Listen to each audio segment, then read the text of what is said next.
In this video I'm going to attempt to replace what I believe are called the lower control arm bushings on my car.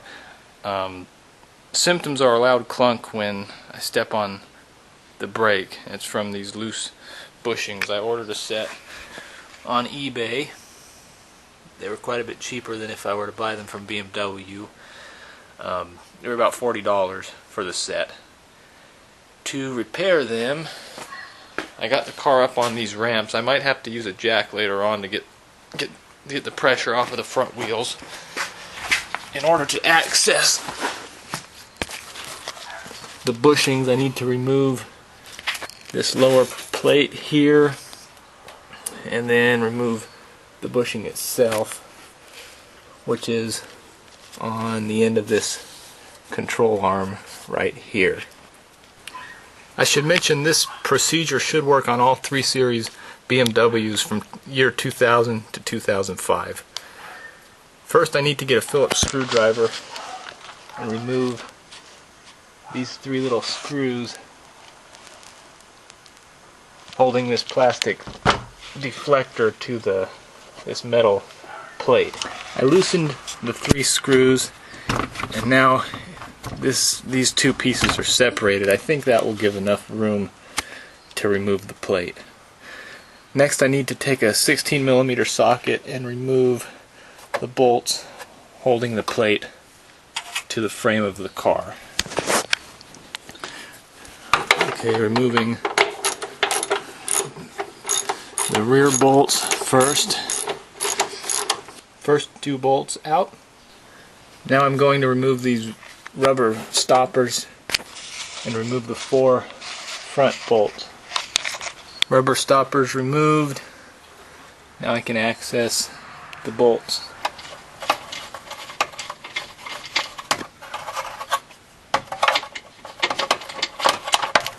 Okay, down to the last bolt. It's just hanging there now, but I think the best bet, well, maybe put a jack under there to hold it.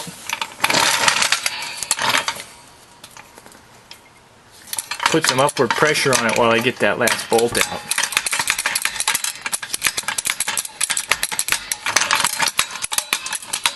It's a heavy piece of aluminum, and it's probably worth at least $10 scrap value. Okay, that should take some pressure off of there. Yeah, just hand tight now. And maybe once I get this out, I can just lower that whole thing down. It's not all that heavy, but when you're at a funny angle, it's hard to lift. Okay, last one. So now, I'll lower this down, see what happens. Okay. Don't want to crack my light bulb open. Look, somebody was driving in the rocks, it looks like. So there's that part. It wasn't me, I don't drive in the rocks. There. Get that out of the way. Don't want to scratch it. Okay. Okay, now there's the bugger that we're going to be replacing. And see, it's pretty loose in there. I don't know if you can tell. But there's one on each side. So we'll start by taking off those 2 bolts.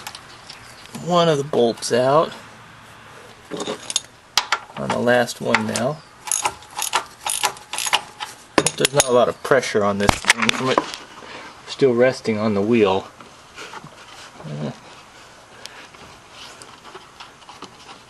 I don't want anything to go flying.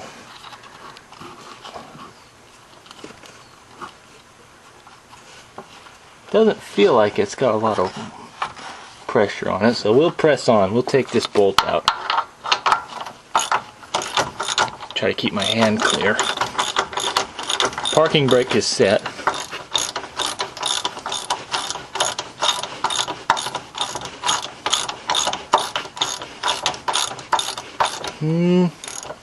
That should be it. Oh, okay. So there it is. See how loose that is? That's what causes that bad noise when you step on the brakes. And I think the other side over there is just as bad. So the next step will be to remove this assembly from the arm, which I'm not quite sure how I'm going to do that yet. Okay, it looks like this is going to come off pretty easy. So start off with that. Now this here seems to be on there pretty solid. If I have to, I'll cut it off, but I really don't want to mess with this aluminum. They'd probably manufacture some type of a puller for this, but I don't have anything like that. So now I'm going to try to turn it with this pipe wrench to loosen things up a little bit. Pipe wrench idea works good. Every time I turn it, I'm also pulling it toward me. And you can see it's coming off of the arm there. So I think that's the method. I think if you have a pipe wrench, you can get the better of these things. Okay, this is about the last one here. Just about got it. Anybody want to be a cameraman?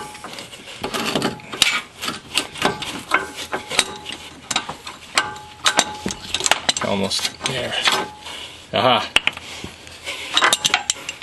There's ready for a new bushing. Like this is the winner here. Even says left on it, and that's the side I'm on, the driver's side. What do you think? Okay, I'm going to need some type of lubricant in order to aid putting this new piece on.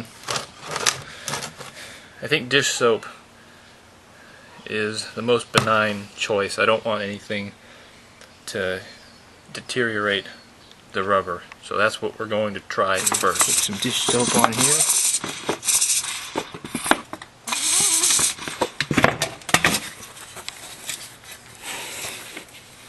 And on the part as well. Dish soap.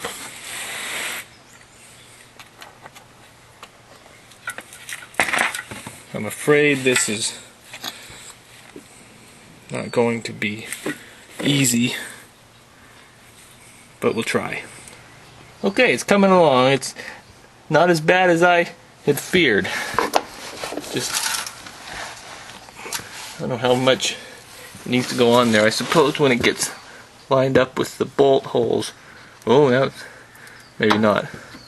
Back to the drawing board. I got it. No superhuman strength required. And see, I'm not strong. I don't have really big arms. I think I will have to jack the car up because this isn't lining up where it's supposed to. So I need to take some pressure off of this wheel so I can maneuver things around to the correct place. I can't really get to the normal jacking point because my ramp is in the way, and it put the jack in the way of bolting the bushing on, so I'm going to try to use this frame rail here with a 2x4 to spread the weight around, like so. And then I'll just jack this up until it looks like there's enough pressure off of that front wheel. Now that the wheel's off the ramp, I can move this and position it where I need to get the bolts started. Got bolts on, now I'm just tightening them up.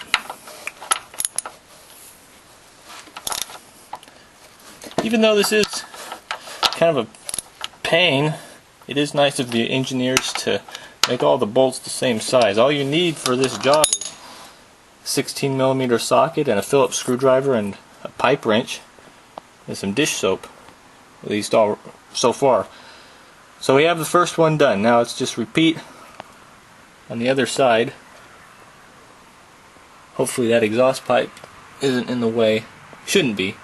So that's what we'll do next. I just realized I made a mistake. First one ever. Don't get the bolts from that metal skid plate confused with the bolts to these bushings. This side's really bad too. In fact, pieces fell out when I started moving it around. You can move it with my hand even. See, the wheel moves. I don't know if you can see that, but it's definitely needs replaced. That's why it drove so bad. So here's this side. See how that meat just falls off the bone? Amazing. So I suspect the same method will work here with my pipe wrench. Okay, I'm getting real good at this now. Elapsed time was about 30 seconds. So now just to install the new bushing. One note, when installing these, once you start pushing them on to that shaft, don't let up until it's all the way on, or it will want to just come right back off. I'm a little bit winded after this one because I just learned that lesson. You get on there halfway and then go to rest, and when you look up again, the part's laying on the ground. So once you just get in an angle where you can really push that on there, and then don't stop pushing until it is in the installed position. So that one, it looks like once they do get into the installed position, they don't want to wiggle off there, but until that point, it could go either way. I got the two bolts started. Now I just need to tighten them down. By the time you get them tight, this space here should be gone. The bolts are all tight.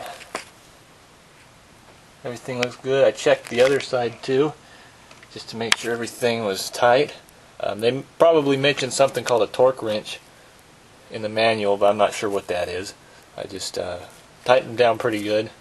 So now all I need to do is reinstall my skid plate, and should be good to take down off of these ramps. As a side note, you never know what you're getting into when you buy a used car. Looks like this thing was either at the bottom of a river or somebody took it on the Rubicon, but at any rate, I'll shake all these rocks out of here. Maybe there's some loose change, something. I got the first bolt started. Now I'm going to go over to the other side and get the second bolt started, then I'll do the front and just work my way around. I'll get everything finger tight just to make sure it's aligned where it should be, and then I'll just tighten everything down. Bad idea to install the rear bolts first, because now I can't get the plate underneath this plastic thing. So, oh, did you see all that dirt? Anybody want to buy a 325 Ci?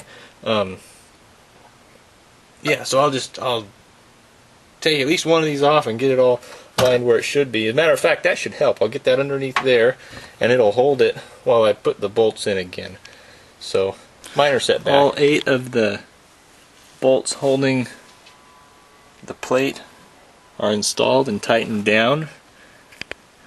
Now I just need to thread these little screws back, and then we'll be done. So it probably took me 2 hours to do this, and that's with filming it too, so it's really not an involved job, and it should make the car drive a lot better. Thanks for watching.